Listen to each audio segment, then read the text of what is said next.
it was our poll promise আমি আমাৰ vision ডকুমেণ্টৰ 21 number পেজত স্পষ্টভাৱে এবাৰ কৈছোঁ যে আমাৰ চৰকাৰ অহাৰ লগে লগে আমি ইউনিফৰ্ম চিভিল কোড আনিম মাননীয় মুখ্যমন্ত্ৰী মহোদয়ে স্পষ্টভাৱে এইখিনি বিষয় কৈছে গতিকে আমাৰ কাৰণে আজিৰ কাৰণে এটা খুব প্ৰাপ্তিৰ দিন ইউনিফৰ্ম চিভিল কোডৰ জৰিয়তে অনাগত সময়ত সংখ্যালঘু তোষণ ৰাজনীতি বন্ধ হ'ব জেণ্ডাৰ জাষ্টিছ এষ্টাব্লিছ হ'ব আৰু দেশৰ একতা অখণ্ডতা সাৰ্বভৌমত্ব আৰু অধিকভাৱে সুৰক্ষিত হ'ব এইটো সম্পূৰ্ণৰূপে কনষ্টিটিউশ্যনেল 1948তে সেই ডক্টৰ ভীমৰাও আম্বেদকাৰৰ পৰা আৰম্ভ কৰি সকলোৱে এই বিষয়ত মত পোষণ কৰিছিল কংগ্ৰেছ সদায় নাৰী বিৰোধী নহয় জানো এই কংগ্ৰেছে জানো নাৰী বন্ধন অধিনিয়মৰ বিৰোধিতা কৰা নাই সব from the very first day আমি যদি চাওঁ 1983 চনত চাহবানুৰ গোচৰ আজি যদি আমি সুবিধা পাওঁ এইখিনি কম চাহবানুৰ গোচৰত সেই সময় তথাকথিত প্ৰগতিশীল প্ৰধানমন্ত্ৰী ৰাজীৱ গান্ধী ডাঙৰীয়াই যেনেদৰে সকল সংখ্যালঘু মুছলিম মহিলাসকলক অপকাৰ কৰিছিলে দৰাচলতে সকলো মহিলাৰে শত্ৰু এই কংগ্ৰেছ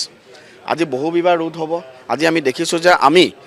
চাইল্ড মেৰেজ এক্টখন আনাৰ লগে লগে অসমত 81% চাইল্ড মেৰেজ হ্ৰাস পাইছে কংগ্ৰেছে এইবোৰ ভাল নাপায় কংগ্ৰেছে সদায় বিশেষকৈ সংখ্যালঘু সমাজৰ মাজত অজ্ঞানতা ৰখাটো বিচাৰে অশিক্ষিতটো হৈ থকাটো বিচাৰে যাতে তেওঁলোকৰ ভোট বেংক থাকে গতিকে কংগ্ৰেছ আজিৰ দিনত সকলো পজিটিভ পলিটিক্সৰ বিৰোধী আৰু সকলো ডেষ্ট্ৰাকটিভ পলিটিক্সৰ কংগ্ৰেছ পৃষ্ঠপোষক হৈ পৰিছে